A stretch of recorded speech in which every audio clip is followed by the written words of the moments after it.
দিগন্ত বিস্তৃত শুধু বরফের চাঁদোয়া। কাল সেই সকালবেলা থেকে শুরু হয়েছে আর ছেড়েছে সেই বিকেলবেলা। তো আজকে একটু রোদ উঠেছে, তাই জন্য আমি ভাবলাম আপনাদের সঙ্গে একটু শেয়ার করি যে বাইরের চড়াচড়টা কেমন লাগছে। আমি মাঝে মাঝে হেসে বলি মারুন বাই স্নো, সত্যিই তাই। চারপাশটা মনে হয় সাদা বরফের চাদরে পুরো পরিমার্জিত হয়ে গিয়েছে। অদ্ভুত লাগে না? খুব অদ্ভুত লাগে। এত বছর হয়ে গেল শীতগুলো দেখছি, তবু প্রতিবারই মনে হয় নতুন।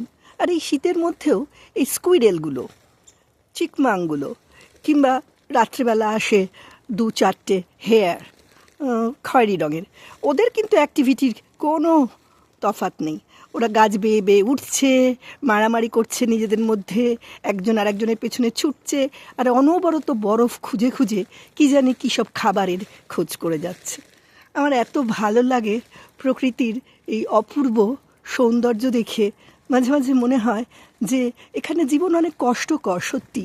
ঠান্ডা মাইনাসে চলে যায়, আর আজকে যেমন বোধহয় 7-8 ডিগ্রি ফ্যারেনহাইটে, বুঝতেই পাচ্ছেন কত ঠান্ডা। তবু এই সৌন্দর্য, প্রকৃতির সৌন্দর্য, এর মধ্যেই প্রাণের উচ্ছ্বাস, উচ্ছলতা আমাকে খুব মুগ্ধ করে। আমি ভালোবাসি।